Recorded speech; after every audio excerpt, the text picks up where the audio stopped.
In the fall of 2007, my brother called to tell me he had been diagnosed with an MEN2A mutation in his DNA. And anyone who carries that genetic mutation has a 95% chance of getting thyroid cancer and a 45% chance of adrenal cancer. I freaked out. Matt's my rock, my protector, and the thought of my Superman having cancer scared me like you wouldn't imagine. The MEN2A mutation passes from parent to child, which meant I was at risk too. That was when my entire family almost staged an intervention to force me to get tested for the mutation. I had avoided testing for 2 years, ever since 2 of my uncles, my mother's brothers, were diagnosed with the mutation. My Uncle Bobby was diagnosed with adrenal cancer 3 years before my brother, and my Uncle Wayne had been diagnosed with thyroid cancer a short time before that. He finally realized that the baseball in his neck shouldn't be there. It wasn't until my Uncle Wayne mentioned to his doctor that his brother had cancer as well that the pieces started to slowly fall into place. My uncles tested positive for the rare MEN2A mutation, so the rest of my family was at risk. Everyone went to get tested. Everyone except for me. Turned out that on the maternal side of my family, only 2 out of the 6 living children have the mutation. My Uncle Wayne had his thyroid removed, but the cancer had already spread to the rest of his neck. The cancer was so aggressive that what was originally just in his throat spread to the rest of his body. He passed away 3 weeks ago.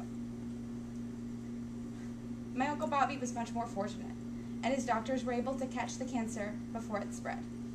He went through chemotherapy. Thanks to male pattern baldness, he could already pull off the no hair thing pretty easily, and is now in remission. Only one of his 2 children, my cousin Amy, has the mutation. Amy, 20 at the time, had her thyroid removed with a tumor already growing on it. Thankfully, they caught her cancer before it spread to the rest of her throat, and she is now in remission. My mother died of breast cancer when I was 5.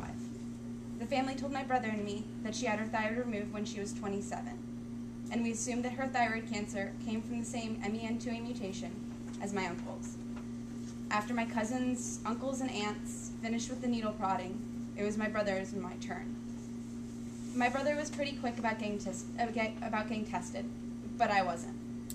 To tell the truth, I was terrified. My mother was diagnosed with breast cancer when I was 3 years old, and my only real memories are of her losing her hair and being covered in bruises because of what the chemotherapy did to her body.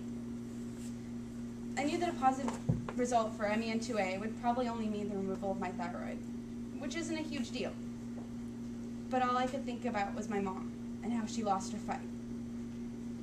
I was terrified that would happen to me, and so I convinced myself it would just be better not to know.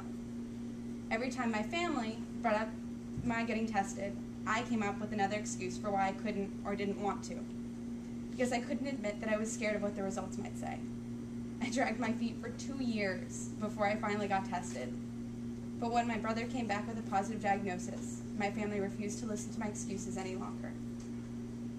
I was tested in December of 2007. On January 25th, 2008, I got a call from my genetic counselor, but it went straight to voicemail because no one gets reception in ICC. Of course, she didn't tell me the results over the phone, and I was frantic. I ran straight back to my room, and I think I called her about 5 times before I finally got a call back. I had tested positive for the MEN2A mutation. I was devastated. Thankfully, I managed to keep my composure during the rest of our conversation. She made sure I had someone there to talk to. I did. My boyfriend was with me, and she briefly discussed the next step in the process. I hung up the phone and collapsed in a sobbing heap. I couldn't believe it. How could this have happened to me? Cancer was always something that you heard of happening to someone else. It wasn't supposed to happen to me. When I went home for spring break, I met with a surgeon who removed my brother's thyroid. He felt my neck, and sure enough, I already had a tumor growing on either side of my thyroid. For those who don't know, the thyroid gland is in the front of your neck and shaped like a butterfly.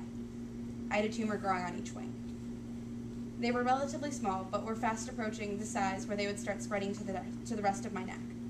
We scheduled my surgery for May of 2008. Over the course of the semester, I could feel myself weaken as my thyroid began to shut down. I had no appetite. I was constantly nauseous, I could sleep for 10 hours and still needed a nap in order to get through the day. I struggled to finish my work and survive the semester. I couldn't wait until my surgery. I imagined the cancer as this little demon eating away at my health and slowly spreading to the rest of my body. At last, I took my final exams and went home for my surgery.